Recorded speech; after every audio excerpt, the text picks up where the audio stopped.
I'm going to talk about two large-scale GPR geophysics surveys that we've done the last 2 years. There's different types of surveys. One was a 106 project, one was a 110 project.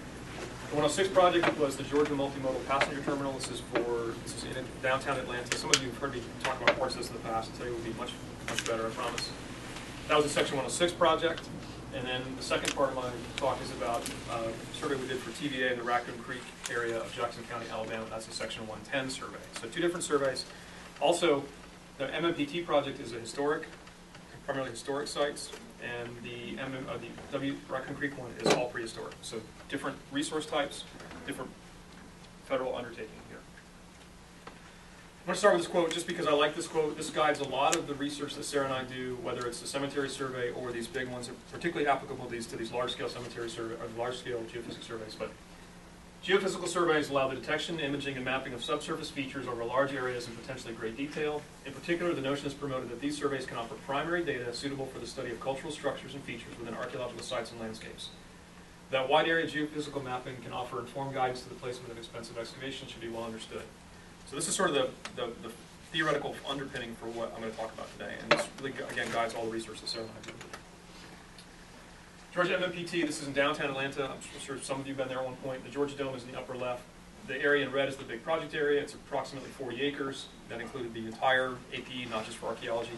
The area shaded in red in the center was the actual area for the archaeological survey. And you can see on the right, the existing conditions, it's all urban, it's asphalt parking lots. The parking deck in the middle is the CNN parking deck. We were actually able to survey underneath that. So this is the general setting for this one, highly urban landscape. In this case, we used only GPR because of the field conditions. I know Paul asked earlier about environmental conditions. In this case, there was really no reason to use any other instruments because the amount of interferences just from the amount of metal in the area. There are train tracks, active lines out there. So we used only radar. We used different antenna frequencies. We surveyed the entire area with a 400 megahertz antenna. We did some additional testing at finer grain resolution with the 400, and then we also surveyed selected areas with 200 so we could get deeper profiles. Next. And this is just a quick map showing the coverage. We did this in 2 stages. The first stage was a 25-acre GPR survey. You see that on the left. And on the right, we came back a few months later after they worked out the road network area, and the area in blue is south of that was another 3 acres, give or take. So 28 acres total. Making this, I think, to date, I may be wrong, but to our knowledge, this is the largest GPR survey for an archaeological site. It's in terms of contiguous area, particularly in an urban setting. So very, very broad scale. Citation, Larry Conger's personal communication. Yeah. Slice maps, just showing you, seen some of these already today, just different slices here, and you can see how busy this one is. There's lots of stuff going on. But you can see, even with the slice maps, you can actually see rail lines that are still intact here. And then one of the things that Sarah and I try to do is to classify all the geophysical anomalies into some kind of meaningful archaeological feature type. So in this case, we had 7 classes we came up with that was based on GPR characteristics, presumed archaeological feature types. We knew there was some previous work there. We knew what types of things should be there. And then looking at the size, shape, orientation, and depth of the anomalies, we sort of sorted these into different classes. On the left, this is a map showing all of the GPR anomalies that we identified. This is just straight up where something was. On the right is the interpretive map. So what you see in blue are all the rail features. In pink are all structural elements of some sort. That could be a foundation element. It could have been a work building from one of the rail yards. Other feature classes included topography. We had some debris categories, and we had a utility category. There's some utilities as well. So that's just the spatial distribution of all of the features that we identified. And this is only the top part of the original survey area. I don't have the other one included here. Again, this is only for the initial 25 acres, but 243 anomalies. There's the breakdown of the categories, how they fell out in our feature classes. 47% of those are rail features, and no surprise there, as they should have been. 27% are structural mains, and then they decreased in frequency from there. This is all the anomalies by interpretation on different historic maps. I've simplified this, so 1878, 1928, 1960. This helped us to sort of interpret some of these things we're looking at, but it also gives a pretty good idea of what we see out there on the landscape. And then the end result that we took away from here is on the left, again, all the anomalies by interpretive class, and then on the right is the actual archaeological sites that resulted from the survey. So in pink, you see previously recorded sites. Those were done in the late 70s for the MARTA line. So there were some previously recorded sites. The outline in red, the big outline, is one archaeological site. It's 9FU 584, which is the MMPT site. That's a brand new site. The one on the bottom right is an outlier site. It's 585, and the area in green, it's hard to see. It's right here in the middle. This is technically called an area of concern because that's what the Georgia SHPO wanted to call it. In other words, there are anomalies there. They're probably not historic or not of interest, so it should have had a site number, but we argued that way. They didn't want to treat it that way, so they've called it an area of concern, which makes it a bit of a challenge for the MOA, but it's in there. Okay, next slide. I have two slides here I want to talk about. What Sarah and I did after we digested all this and had some time to think about it, we plotted what we, sort of hypothetical testing, if we could have approached this from a traditional shovel testing approach, what would it have looked like and what would the results have been? So I know it's hard to see, but on the left here is the same map with shovel test locations at a 30-meter grid, arbitrarily placed. You can move this around and the numbers will change a little bit, but that grid is at 30 meters. The black dots are positive shovel tests, in other words, where they would have hit a feature, and the open circles are negatives. So on the table on the right really shows the results here. Of the 182 shovel tests that would have theoretically been applied here, 50 of those would have been positive, so only 27%. And of those positive shovel tests, 50 features would have been identified, which is only 17% of the total 287. So very, very low count here, very, very low correlation with where shovel testing would have been, had it been possible, what it would have turned up versus what we saw with the radar.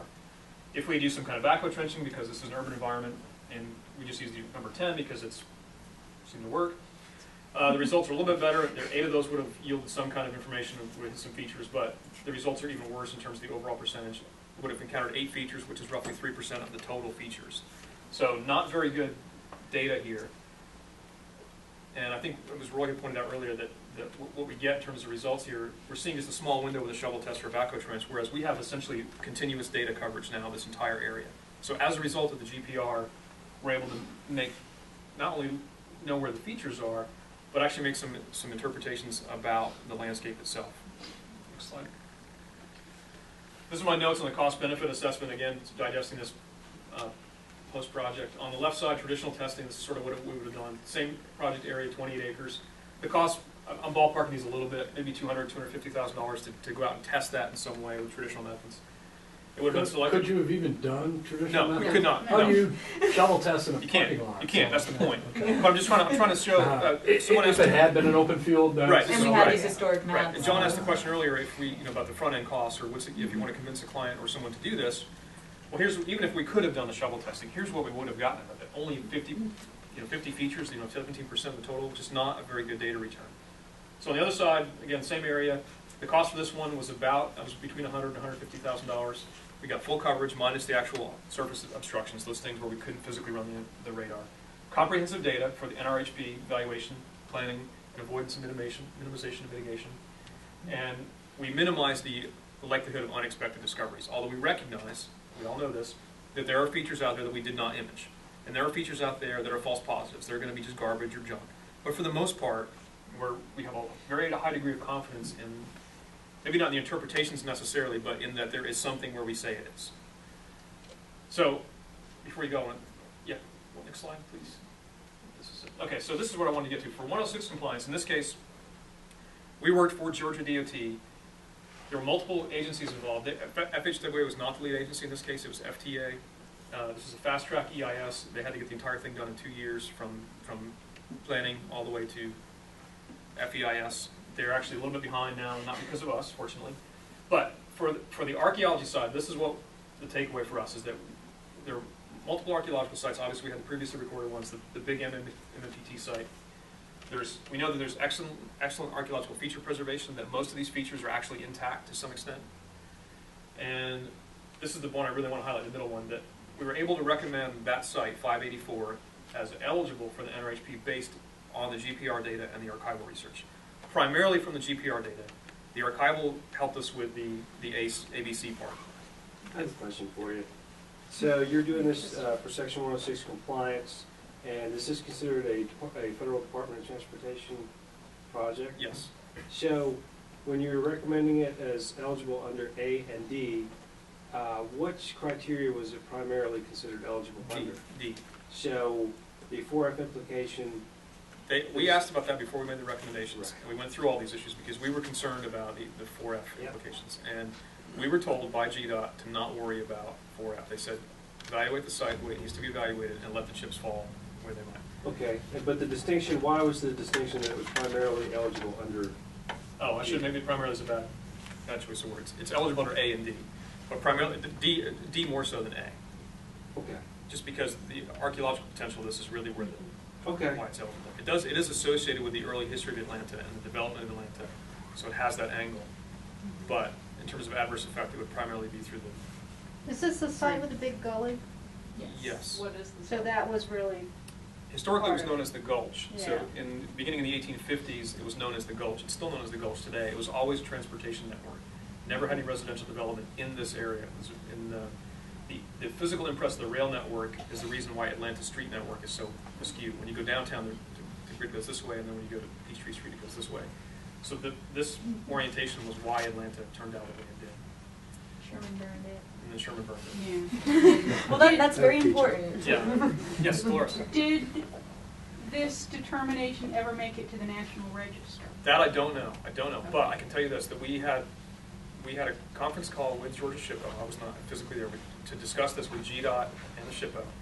And at first they had a hard time wrapping their heads around it because they're just not used to seeing something of this scale without some kind of traditional archaeology behind it. But it was a fairly easy argument for us to make, not just us, but GDOT. GDOT was sold on it. They were convinced. They said, we agree 100%, this is the way it should be. And it was just a matter of figuring out, I think the scale was the issue. Is it really, is it a 24-acre site, or is it a 28-acre site, or is it 247 individual sites, or is it 247 contributing elements to one site? It was those things we had to work out, and we decided in the end, mainly GDOT and SHPO, not so much me, that it's one archaeological site. Yeah. So the adverse effect will come from the direct effect of the MMPT construction. Yeah, no, I don't have any problems with that or the fact that it's eligible. I would like to see what people at the National Register would say Yeah. about Well, that's a good declaring something eligible without doing any archaeology. Good Which question. they say you can do that, but I've never heard of anybody successfully arguing that.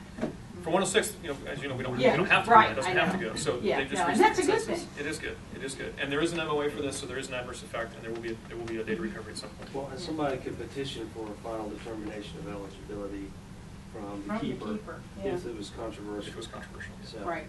And I guess my question would be, under D, how would you go about doing the archaeological investigations that might be associated Good with question. D for this resource? Well, we made recommendations about that to GDOT, and at first they liked them, and then they had a project manager change, and the project manager who started this project didn't finish it. She went to a new job. The new person came in and didn't like the recommendations we made. Our initial recommendation was we based these, we made high, medium, and low priority classes, and we said rail features rail features and structures are high priority, meaning they have the most information potential, and they tie into historic features on maps in some way.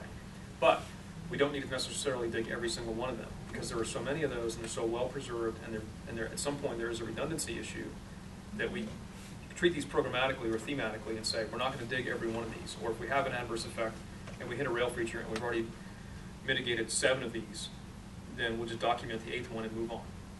That was our initial recommendation. They didn't like the high, medium, and low priority argument, so they just wanted us to say where they were, essentially in the end. So I don't know how they're going to treat these archaeologically. I still think, personally, that the thematic approach is the way to go in this case because of the scale, and because at some point there would be some redundancy. Not everyone agrees. So that was the theory behind what we recommended at that time. Okay. Sean, when you were looking at the cost differential there between traditional and the geophysical, I assume that a lot of the difference in the cost was based on time and effort. That's correct. Did you estimate what the difference would be in terms of days in the field on that? I don't think we don't have any hard numbers on that, Lee. We didn't go to that level. We just wanted, this was something we did for another presentation where we had to have some kind of information about it. We could do that though, and the field days might be shorter for a hypothetical shovel testing because it wasn't that many. You could do it quickly. Yeah, because lots of times what we hear from developers is how long is this going to take? Right. And 25-acre shovel test survey doesn't take very long. 25-acre GPR survey takes a lot longer. Right. So I would say that in that case, the variable might be what's the undertaking and what are the impacts and how important is it. Okay. In this case, I mean, they didn't know the exact placement of the terminal facility itself, and I think they do now, but they did not at the time. So they gave us this big area. What they wanted was flexibility in design about where they could put it, and they wanted to know on the front end where the resources were, how many there might be, and of what type. That's basically it. So, and then the last point, we did make recommendations for avoidance, minimization, and mitigation, and this site is subject to an MOA, so it will get mitigated at some point. Any other questions about MMPT? I went through that real fast. Okay. It'll be interesting to see how it turns out. It will be. It's gonna be They're working really on cool. assessment of Yeah. effects right now. I got a call about it last week, so Yeah. I know they're working on it. Okay, shifting gears geographically and thematically. This is a project we did for TVA last year. It's in Jackson County, Alabama. It's on the Tennessee River in the Guntersville Reservoir. This is a shot of a previous archaeological crew from 2011, not us, a different company, who was hired to do a regular archaeological survey for Section 110 of this WMA. This is a shovel. This is one auger test that they're excavating on the Cox site, which is the Mississippi Mound site. You can see there's 7 people screening. And advance one more time, please. These are the artifacts from the one auger test that they got. So it's a huge table full of faunal remains, human remains, shell, ceramics, lithics. The main issue here, the rub, was the human remains, because they were digging auger tests that were recovering human remains. The tribes were very, very upset with TVA. So, TVA talked to us about doing a geophysics survey for Section 110, so different than 106, and they were very interested. They'd seen some previous work we had done. They wanted to know if we could help them with their 110 responsibilities. So that's inventory and resource planning and management, with Raccoon Creek in mind. We said, yes, we can. So these were our objectives were, these are very broad, but to apply geophysical instruments to prehistoric site identification. We've done that in the past. Identify intersite and intrasite feature patterning, because there are multiple sites here. Compare the geophysical results with the recent archaeological works, so the slide I just showed before that. And identify stratigraphic and other geomorphic elements that may have affected prehistoric behavior. We know that there's a big levee system out here and that conditioned prehistoric settlement. And then to assist in NRHP evaluations and eligibility recommendations. So that's the backdrop. This is our study area. It's right on the Tennessee River. We could not ask for a better place to look for prehistoric sites. This map shows in red, these are the actual survey areas that we established on our own inside the WMA, and then it shows previous site locations as well. So some of these sites, it's basically a big prehistoric landscape. I mean, the entire Tennessee River Valley is one long landscape. But this is how they broke down for management purposes. I'm only going to talk about one area. This is one of the survey areas. We had 10. This is where the Cox site is. This is a Mississippi Mound. It was first excavated in 1915 by C.D. Moore. The WPA excavated extensively for the Guntersville Reservoir, and that was it. So the last work was done 75 years ago. This just shows our grid layout. So areas in blue are gradiometer coverage. Areas in pink or purple are systematic GPR survey, meaning we were going perpendicular to the river trying to find shell middens. And the areas in yellow are 30 meter by 30 meter or larger GPR surveys where we were filling in the grid, basically. We had gradiometer results where we had lots of features and we wanted to get more resolution on those.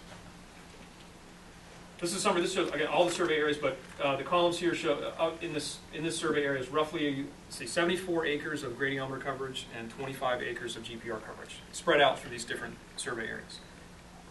Total for all the survey areas, 834 GPR features and almost 7,000 gradiometer features. Which sounds like a lot, but it's really not compared to the prehistoric sites in these areas.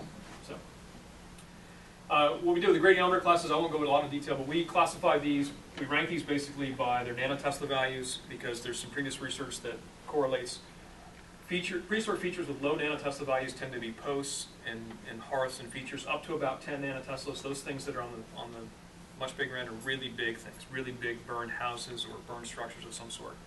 So you can see here that give or take 90% of the, not quite 90%, 80-something% of these fall within the 4 to 6 nanotesla range, meaning these are very, very small features, very, very subtle, very hard to see. GPR feature classes, this just shows, we use, in this case, we simplified our classification system down to 3. We sorted these into middens, pits, and surfaces. That's just the distribution of those in the different survey areas. And this is the composite gradiometer image for survey area 7. So this is over the Cox site. I've zoomed in a little bit because the Cox site, although technically this entire area, what I want to talk about today is the Mississippian component, which you can see right here is surrounded by a palisade. This is the mound that was excavated by the WPA. The square area is their actual excavation. These are the trenches they used to get into the mound. And then I'll show more slides of these, but these are individual house features out here on the landscape. One of the other things I want to point out is on the upper end of that, outside the palisade, there's an incredible feature density out there. It's like a shotgun blast in terms of prehistoric features. we did our best to get these, but I'm going to talk mostly about the Mound, Mississippi site. So this is our combined GPR and Gradiometer interpretations. So these are broken down by different classes. I know you can't see the scales; it doesn't really matter.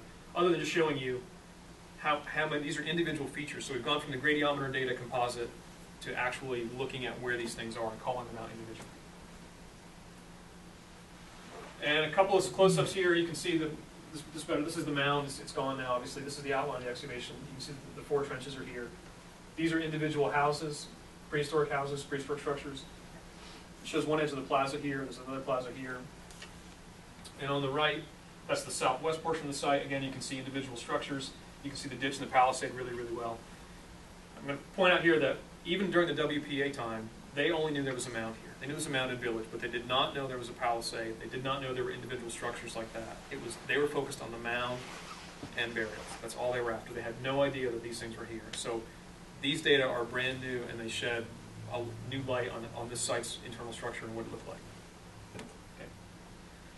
And then again, like with the MMPT project, we put all this together to come up with some interpretive categories. So this shows the actual individual structure locations. Now some of these, again, we recognize they're not all going to be structures. Some of these, if you actually went out and excavated these, would not be. Most of these, however, we feel fairly confident about, particularly those inside the palisade area. You can see the mound, you see the 2 plazas, and the color coding here shows the different structure size. So there's previous research in the Tennessee River Valley, lots of research at Hiawassee Island, the Ledford Island site, Tokwa site. All these were excavated years and years ago, fully excavated.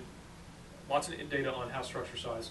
So we calculated mean structure size from the geophysics data on what we thought were structures, compared that with those previously excavated data. What we found is that ours fall within the range of late Mississippian settlement and structure sizes. They're very, very consistent with other sites in the area. So and this is all from geophysics data.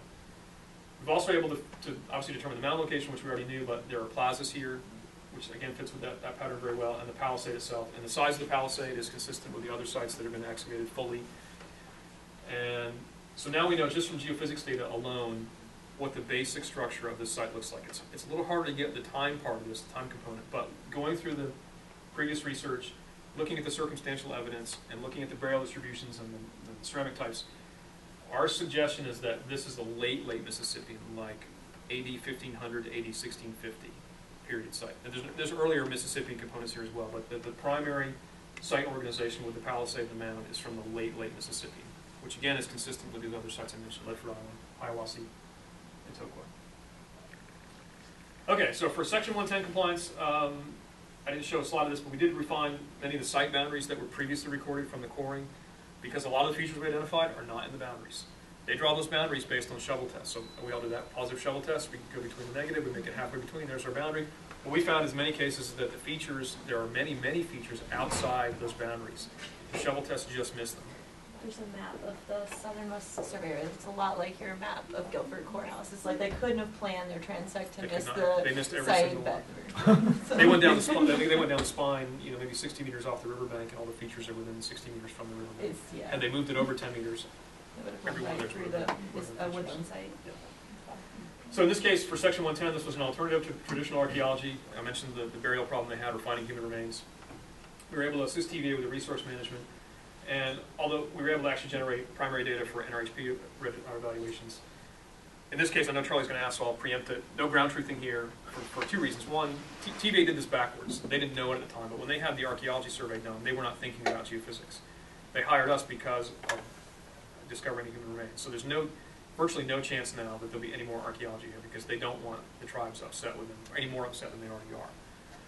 Having said that, though, I feel very confident in at least in our interpretations of where something is. Now, the individual interpretation of whether it's a structure or it's a 10 nanotesla feature versus a 100 nanotesla feature, that may vary, and we might be wrong about a particular shell midden. But for the most part, our interpretations about the site structure are pretty good, and they compare very, very well with previously excavated sites in the area. Question Yes, for you. yep. So in Section 110 compliance, how did they fit this into their management plan? Is that something that's available that folks can look at? Have they got anything moving forward to use this as a baseline type of a project to assist them for future 110 compliance? Good questions. I don't know if they have a management plan. it being TVA, I would say that if I asked that question, I would probably get a laugh response, meaning they have one, That's what I'm asking. but it's probably I'm just- 20 years old is the response I would envision. The second part of your question is, now that we have done this, they, not just the archaeologist who managed this project, but her bosses in archaeology and other people above her recognize the value of this approach. TVA has thousands of resources that are just like this, that are sensitive, that have human remains on them, and they're responsible for managing those. So the answer is yes, that they want to use geophysics much more moving forward in the future. And yeah, they're going to. The problem is that the way they're set up internally is their planning budget is $100,000 a year. That's it. And of that $100,000, they're responsible for 110 compliance on all 9 of their reservoirs. So it's an impossibly small amount of money to even do one of these a year. That money's gone. So they can't do this on a wide scale. But in areas where the resources are sensitive, where they have research questions, this is a good approach. Any other questions?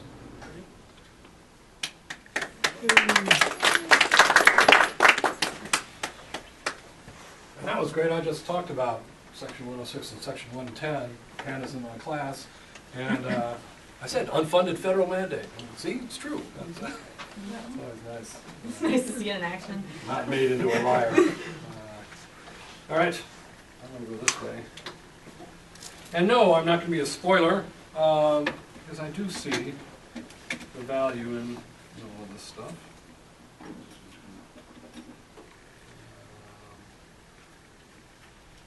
That's neat technology. Yeah. What is that thing? An iPad. Yeah, it's a cute little bird. It's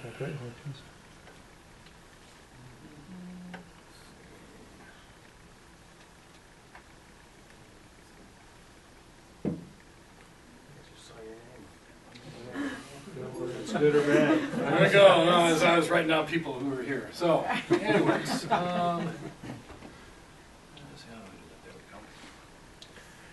And this is basically, what I talked about at a historical archaeology conference we had in Oak Island for a little bit.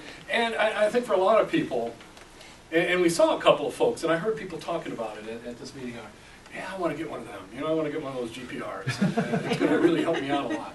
And I had a bunch of experience with ground penetrating radar before I actually invested in it.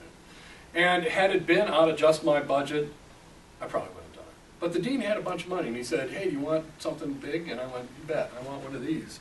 And so one of the things, this is what I got. I got the GSSI one. You guys have... It's the same one. Is it? Okay, you got a different cart, though. Anyways, it's nice. We have a 400 megahertz antenna, and we're still running Radan 6 point something.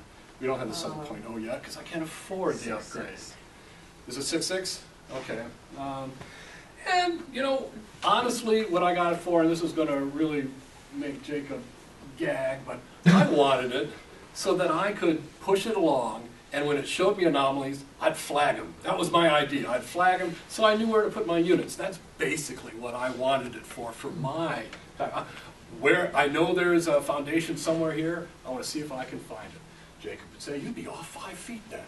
I don't care. I'm putting in 5, by 5 units anyway, so I'm bound to hit it.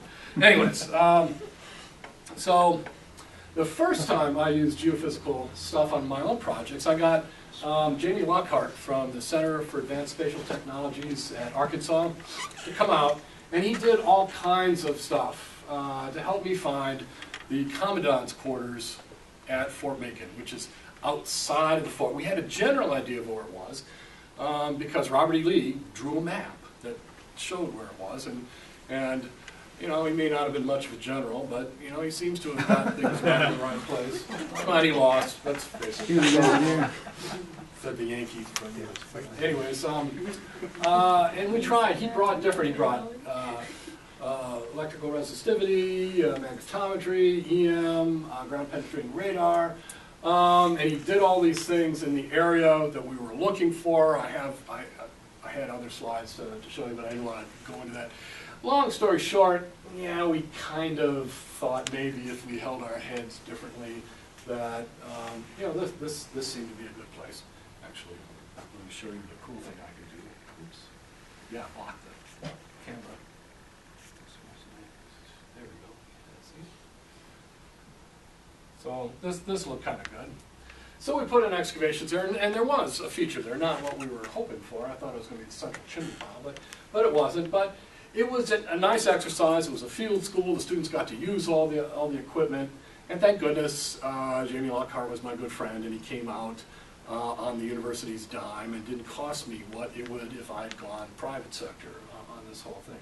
Oh, also, while I'm up here and talking about the Center for Advanced Spatial Technology, is another thing coming out of Arkansas. They put in a grant through NSF, and there's a program called SPARK, and I forget what that acronym means. But what it is that if you think you could use geophysical techniques or LiDAR or some sort of remote sensing, you can apply for a grant from SPARK. And I can get everybody the information because I'm one of the reviewers for it. They will review what you want to use it for. They will provide the technology and the people to run it and help you interpret your results. So we just funded an island-wide survey at Montserrat down in the Lesser Antilles using LiDAR and stuff. So it's a good thing. So if there are some, it's one of these kind of try it before you buy it type of things. If you've got a good application and you think one of these remote sensing techniques would be good, then you can apply. It's funded by NSF, I think for a couple years anyways. And I think they hope to keep it going. So, but I will get Dolores the information. You can broadcast it out. So anyways, for the form-making thing, it was okay. And when I had an opportunity to buy my own one, I went ahead and did it. And one of the first places, actually this was even before I got mine, we went, there's a private contractor, Ron, I should forget his last name, but anyways, he had ground pendant radar. He did a lot of utility line work and things like that. But he works with some of our geologists. And when I said that there was, I was talking to our geologists and said, gee, there's this park in Little Washington, just east of Greenville. And they thought that they knew there had been a cemetery there at one time. It was the African American cemetery, that they had moved it. But, you know, like most of moving the cemeteries, they moved the headstones out. And they didn't know, they thought there might be some graves still there. Well, this guy came out with his equipment, and it was one of those where he kind of dragged, he didn't have a cart, he sort of, with a line, pulled the antenna. And you can see, you can see here, there's a bunch of interesting things. And then up here is there. This is where they had moved some of the headstones, but, and they may be on graves, but they probably aren't the graves at the headstones. They were just sort of taking off this whole area here. And then these long trenches here, after we found these anomalies, I got them to bring out a backhoe and a road grader, and we stripped off a couple of lines. And you can see right in there, all these little dots are actual graves. So they went on, and are these graves in here? Maybe. Maybe they're tree roots, maybe there's some other things. But what that really showed me was that we really needed to, if we wanted to account for where all the graves were in their distribution, we needed to strip off the topsoil so we could actually see the grave pits. The folks in Little Washington were disheartened because they'd hoped to make this all into a park, and we found out that yeah, it was still a cemetery. It just didn't have the headstones on it anymore. They handled it in an interesting way later on. So that showed me, you know, okay, maybe there's some limitations here. I mean, it was good because the GPR did show that there was something going on there, but it wasn't what everybody wanted. We all wanted the lines of grave pits, and then it would light up and it would show us the stuff. Oops, let's go the other way, I'm sorry. I went the wrong way. All right, this one was actually a huge success. This is using Geology's rig with our antenna before we got our cart. And Dot Redford at Somerset Plantation had a tombstone, and it was in a barn at Somerset, and it was of Sarah Hauser, the nanny to the Collins family. And she said, well, this was taken off the property at some point, and I wish we could go put it back on her grave. And I said, well, okay. She goes, but we don't know where her grave is. Could you find it? You know, in Somerset, it's a big place. And I said, well, I don't know, maybe. Do we have any clue as to where it might be? Well, she turned over a bunch of documents. My students went through it, and they narrowed it down to about a half-acre area where it probably would be. So we went over that with the GPR, and I don't have the readout for it, but it showed something. Actually, it showed several things, but the one that lit up to us the most was this one here. And, oops. Go back. Damn it. Moving the right way, there we go. All right, so there, this was a brick vault, and in fact, it's hard to see, but at this end, there was the broken stub of her gravestone, you know, and it fit perfectly. I was God King of Archaeology, and it was great, you know, oh, that's amazing, you do that. And there, what I liked about the GPR is that, you know, a half acre is still a half acre, and we could have spent, you know, we could have spent weeks looking through it. And in half a day, we were able to narrow down where to look, and we found the right spot. And then they made a big deal out of it. And you can go see that tombstone to this very day. They've got it all set up nice. So that was a good thing. And that's what I liked about the GPR, is it makes my digging more efficient. It doesn't take the place of it. The next thing then, it was less helpful here. We were looking for Governor Caswell's grave on the second Governor Caswell project. And we actually had a tombstone, this one here. This is Sarah Gatlin, there's Susan Gatlin, his daughter. And then next to it, right here, is actually a Caswell memorial stone, but we all thought that that had been randomly placed there. It had been in downtown Kinston, and then there was a fire, and they moved it to the DAR cemetery, and they said, put it there somewhere. That's what we were told, that they just randomly stuck it in this spot. Well, we later found a picture that showed and the only thing we knew about where Caswell might have been buried, he was the first governor of North Carolina, the only thing we had of where he might have been buried, the local lore was under an oak tree in this cemetery in Kinston. Well, we found a picture in the museum here, and it had the oak tree, and next to it was Sarah Gatlin's tombstone. And we thought, great, we got a place to look. So we did a GPR survey and did the whole cemetery. And in fact, we did outside the cemetery as well. They were kind of interested. But here was the fenced-in area of the cemetery. And here is the area we were most interested in. In fact, this is the area that we are really interested in. And you can see nothing. If we were going just by GPR data, we would have said, wow, let's dig here. We got one of the people with a box blade on the back of a tractor to scrape across, and we were able to find 4 graves, which we were able to correspond with the early 19th century photo that we had of Susan Gatlin, Sarah Heritage, Caswell's first wife, and Caswell was supposed to be under there, and then Mary McElwain, his second wife. And it turns out that that stone actually marks Caswell's grave, or at least as near as we could figure. So there, the GPR was less helpful. But it's a good thing we had a place to look anyways. You know, it would have been nice if, well, we had, you know, it's one of these things, it didn't help us find it, but we had the machine to use, so why not? But it also made me think, you know, maybe it's not as useful as it could be. The next thing we did, and I wish Klauser was here because he helped out on this one, the dental school at ECU, they are putting a dental school just to the west of the medical school. And it's in a kind of a swampy area, so they're going to bring in a lot of fill and stuff. But there was a couple of graves in that area, and it was a black cemetery that had been used up until recently. So they contacted Clauser and his grave concern company, and he went out and he probed around, and he found a lot of graves, and he said there may be more. Let's get Charlie, and he's got a GPR. And I said, okay.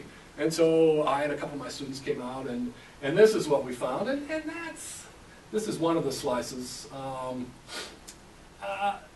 The dots and the lines are where Clauser was probing and thought he hit things, and the dark reds are where we had found anomalies that seemed to, we thought maybe were graves. And in fact, we did find graves in all those areas.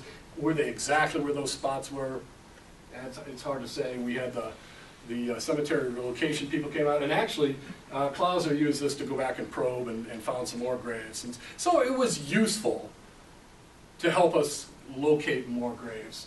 And that's one of the things I think is important to look at. One of the, well, the federal government, and I was going to bring this up again, had a memo out about using GPR for national cemeteries. And DoD cemeteries, there's a difference.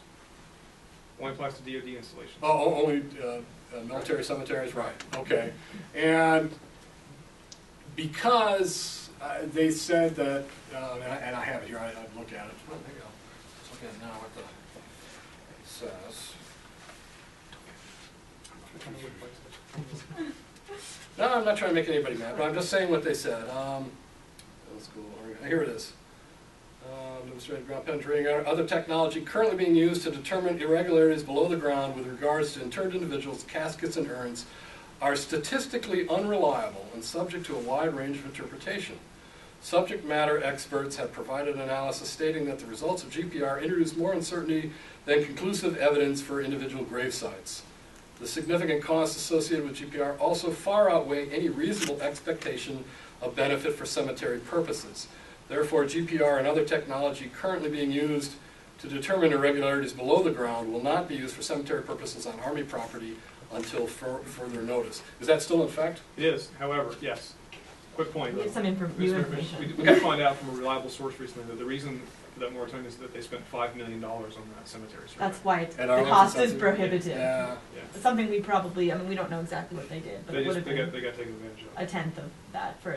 Not even a tenth of that. It would have Yeah. cost a fraction of that. for the What area, survey for an were arch- they doing? Is it Arlington? National I Cemetery? knew it had to be Arlington. See, Yeah. Arlington Right. is so sensitive because they lost all those bodies. And one of the things I think we have to, and as Sarah pointed out, cemetery things are what everybody wants the GPR to find. I mean, that's, I get calls almost every month about, can you come out and find a lost grave for us?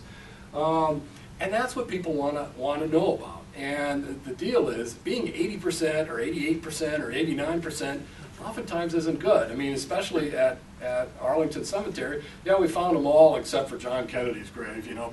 Well, you know, and for family members, sometimes just being wrong once is too much. And as you know, and we tell these people, we give them all the caveats and stuff, but what I'm saying is a lot of times they don't necessarily hear that because they think, no, you've gone along and I watch TV and I see CSI and I know what's what. And, by the time they call us, they're usually at about the end of their rope too.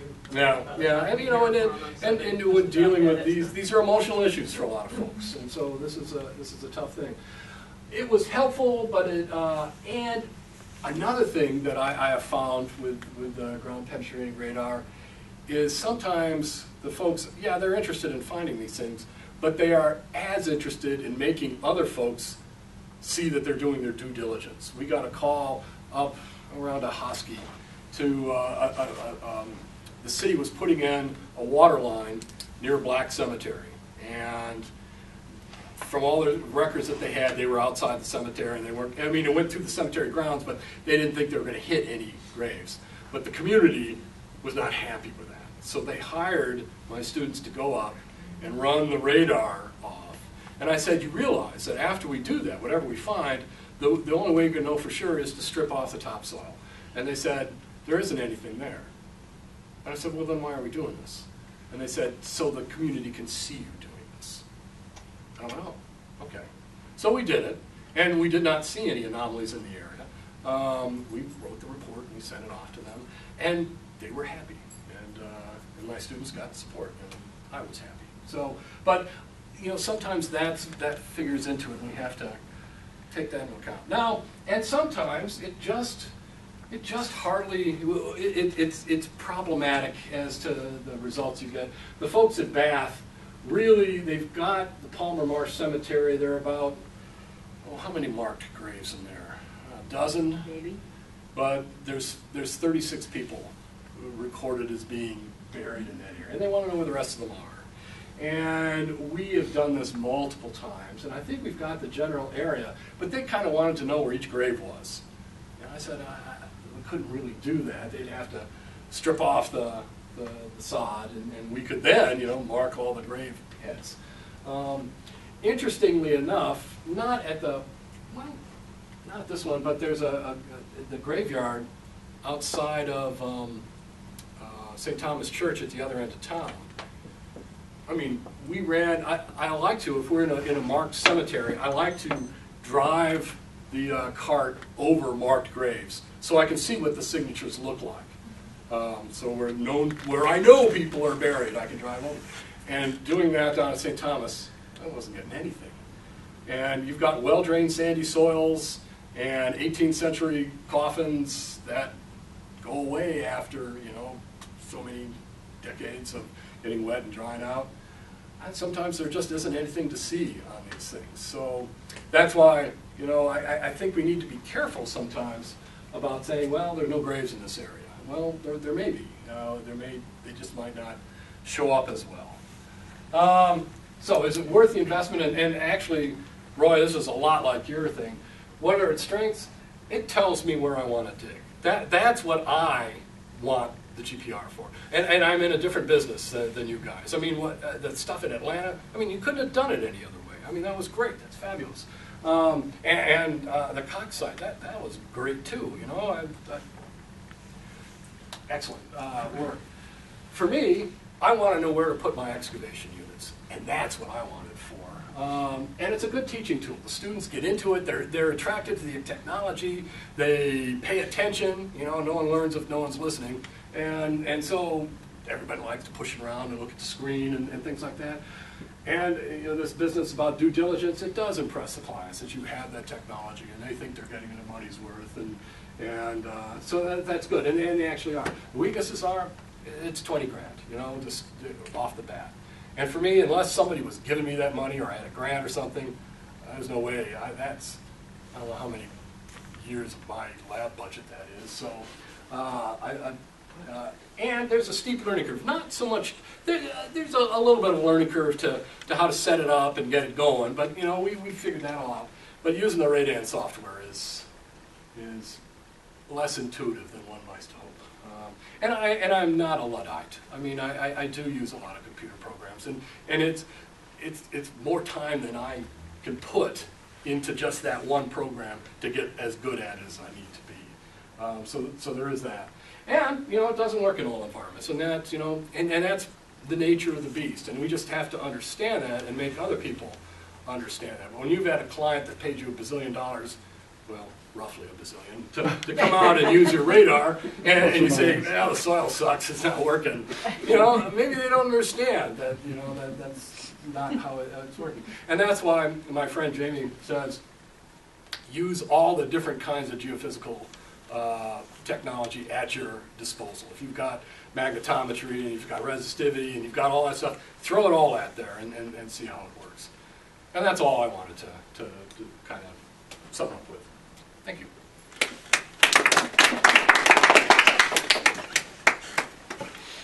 Charlie, I did find out just this week, actually, an email today about the DoD moratorium that, although the moratorium is still in effect, there are research exceptions to that.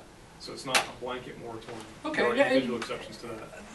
The only reason I bring that up is that, you know, sometimes with certain site types, anything less than 100% accuracy is unacceptable. And I know in science that, you know, we don't like that so much, but gosh, when you're playing, you know, with well, with people's, loved ones, and sometimes it can be, or in the case of NAGPR cases and stuff like that, and believe me, it's much better what you did at the Cox site with that rather than hitting a barrel with an auger and saying, yeah, there was someone there,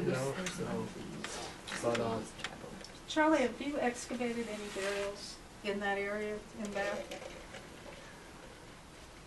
Which area? In any of Palmer-Marsh? the areas you I haven't have excavated GPS? any burials in Bath. I just was wondering what they might be like, if they'd be hard to see in the soil or. I'm guessing, because I haven't. And I wish Klauser was here, because with the cemetery removal company, there was a cemetery down by the river that they moved to the St. Thomas Cemetery in sort of a group effort. But those coffins were still mostly, that was 20th century, but I don't know if you could see the A few graves. years ago, you gave a presentation somewhere where you showed a coffin that was lead, or Yes, iron? the iron coffin, Where- that was in Kinston at the first Caswell project. It turned out to not be What was the Caswell. date? You don't know. That would be about 1840 or so. You see them every once in a while in an old cemetery. Yeah, they Well, show you up, see them in GPR. they're just before, and they go into the Civil War a little bit. It Yeah. was a way to transport people long distances. And I think they're invented in England to prevent grave robbing, but I don't think that was ever really a big problem here. I think it was a high-end stuff. Status thing, Yeah, yeah. status, and also if you were shipping people for a bit, and then you had the view plate so that you could experiencing your loved one without the whole sensation. So. I do have a question though, because one of the things that we talk to our mortuary archaeologists a lot about characteristics of graves and stuff. And one of the things they say is that scraping sometimes isn't even enough. Do you address that with your clients? Well, first of all, I rarely, I don't have like you guys, and I use the term clients up, but yeah, sometimes we do. Sometimes the soil differences are really, really subtle. Usually, though, with historic graves, there's something that you can tell.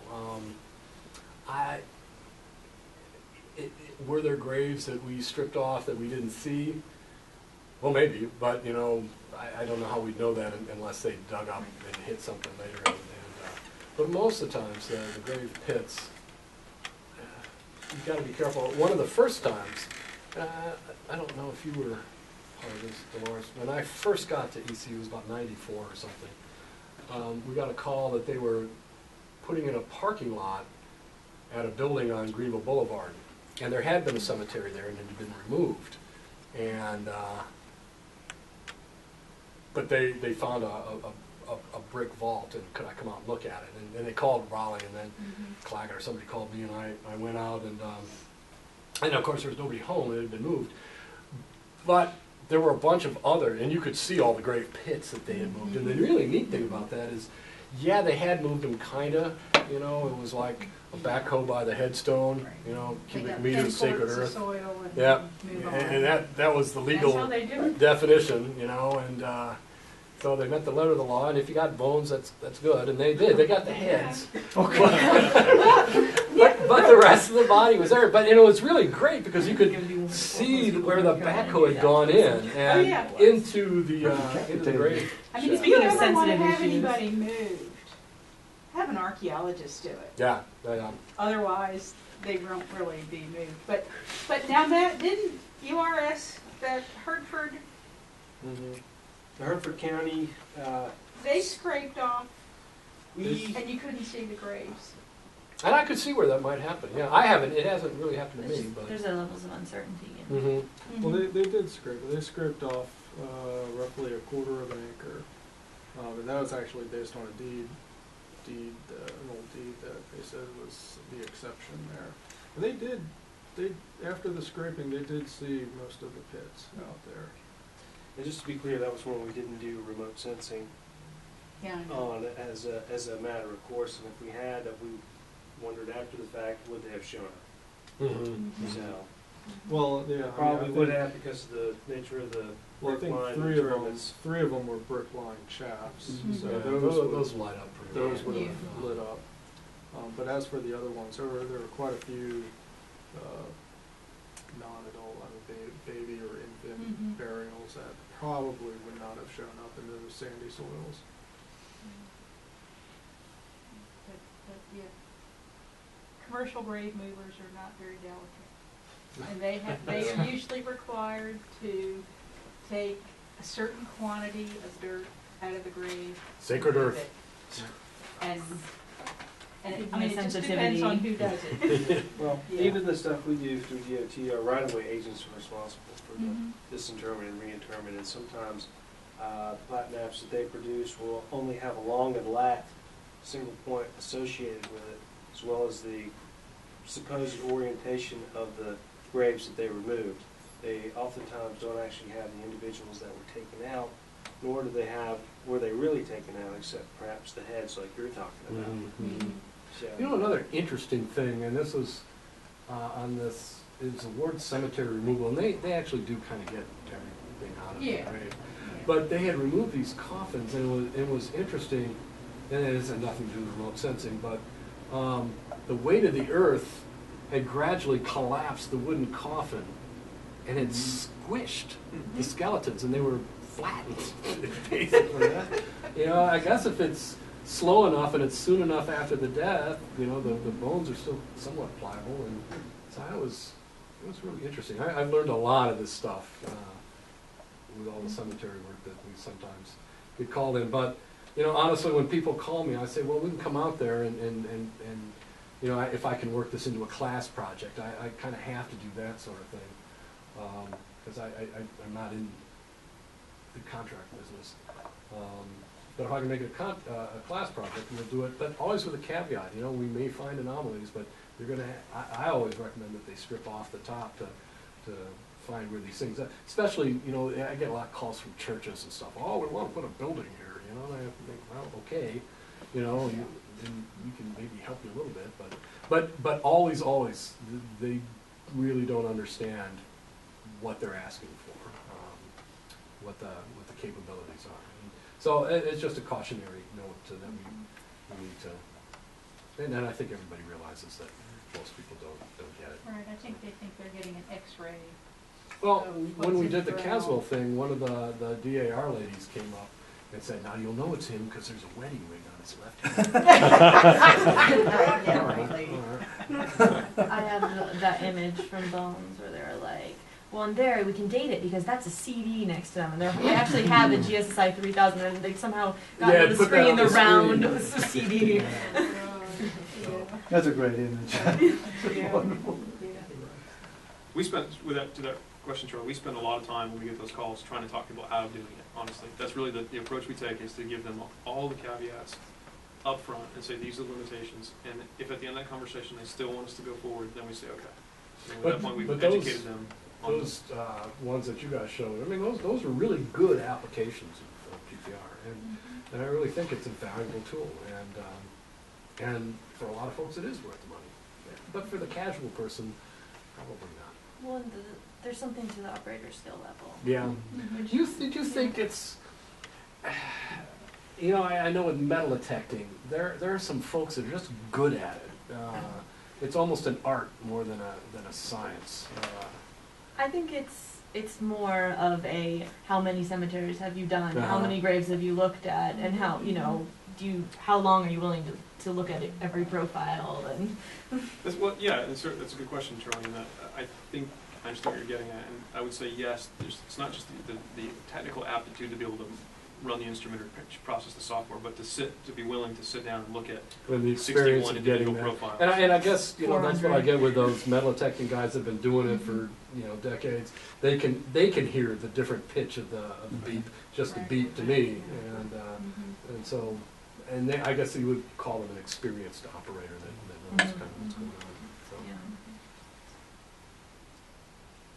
yeah. No, anybody have any more questions, comments? Do you have questions? Oh, I always have questions. But I'm trying to, I'm sitting here listening to everybody, and I'm still not sure, unless we're looking for specific things and have a whole lot of information about what to expect. I'm not sure I have a clear idea of when it would be appropriate for us to recommend GPR for just survey work.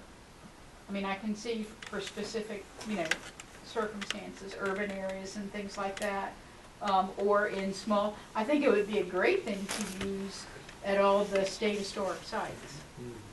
That, and now that we're responsible for the archaeology, or John, Well,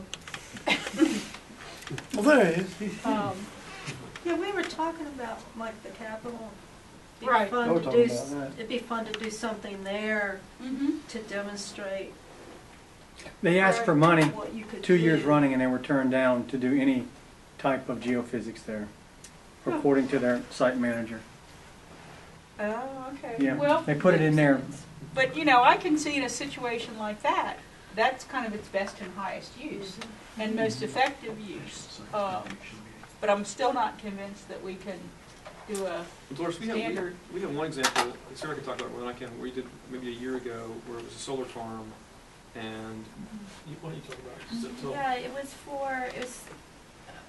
I think, what did OSA recommend geophysics? No, Or we recommended geo, as a part of the part of the field phase list. 1 survey. Yeah, and we did, it was a prehistoric and archaic site. Yeah, Right. and Previously recorded sites with features with features and burials. and burials. And we did systematic shovel testing and magnetometer. So we were trying to look for hearths, that sort of thing. We did not find anything with the systematic shovel testing or the magnetometer. I think the site had been completely eroded, but we used it as part of the phase 1 to make it so we didn't have to do quite as many shovel tests. We did Right. It did a cruciform shovel test and minimize the. Chatham County. Yes. Yes. Yeah, the Moncure Farm. Moncure Farm. So was it a Yeah. open pasture? pretty Yes. much, and Yeah, that's it was why a you could do cultivated it. field. Yeah. Cultivated Yeah, there fields. was a previously recorded site there. Makes sense if you had previously Right. recorded sites. Right. And I could Right. see requiring or suggesting people take metal detectors for sure on survey, especially with historic sites. Right.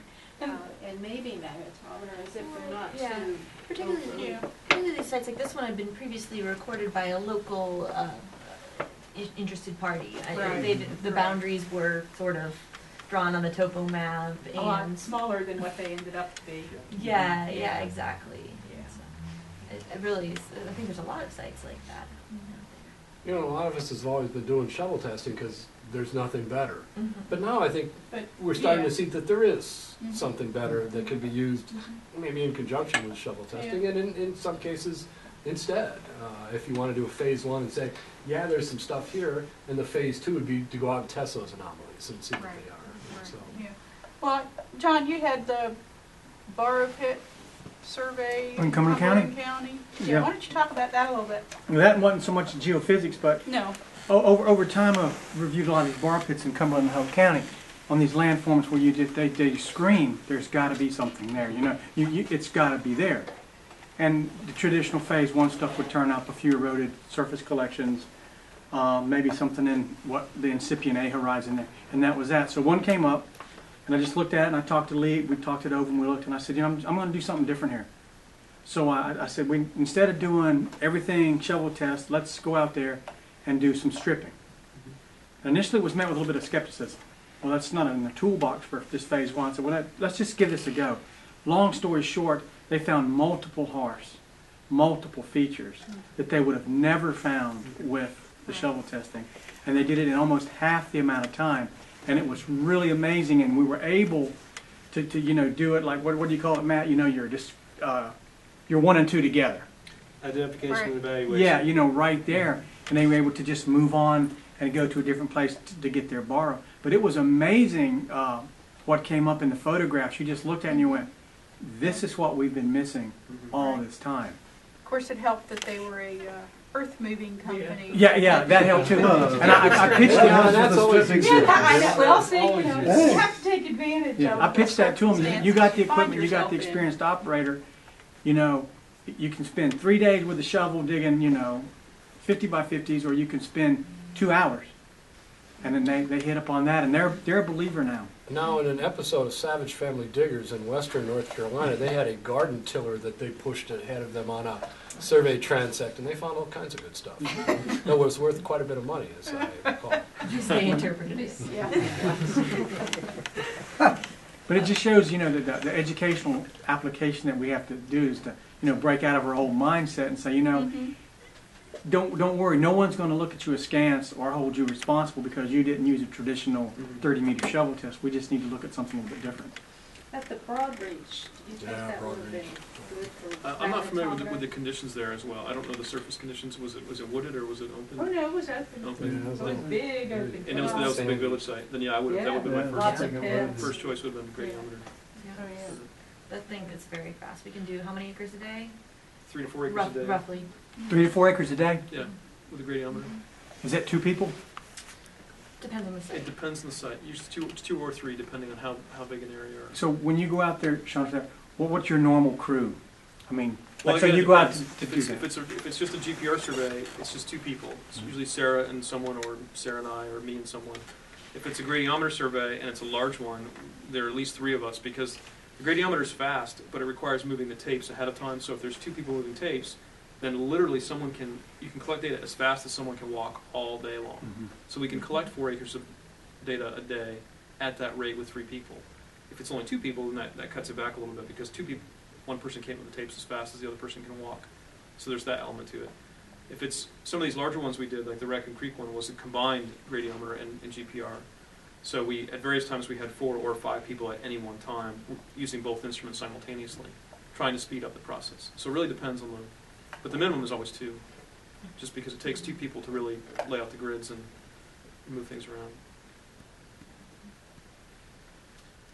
George, you raised a question about survey. I don't know that geophysics is a substitute in most cases for actually going out and identifying sites. It's really hard to know what we're looking at unless we have some context for it. Yeah, I think it would have to be really Very specific. specific circumstances. On the flip side of that, though, is that in an area where we're on a known site, or we know that there are sites, like Raccoon Creek or MMPT or these others we always have talked about, that's when geophysics really has the power to contribute a lot. We can refine site structure, we can look at the data distributions, we can make interpretations about geophysics data, and then make recommendations not just for site management or treatment, but actual archaeological interpretations. And that's really where we have tried to go with it. We still do the identification things, but we're trying to personally do much more of the interpretation and really pushing how we can apply the geophysics.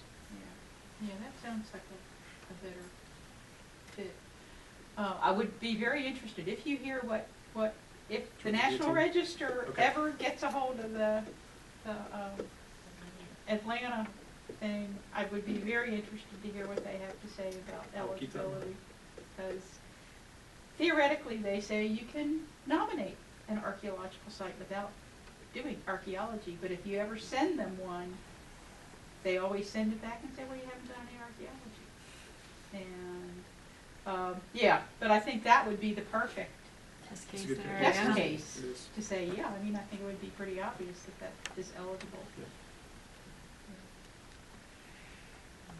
Anybody else? Questions, comments? Roughly, how far west have any of you gone?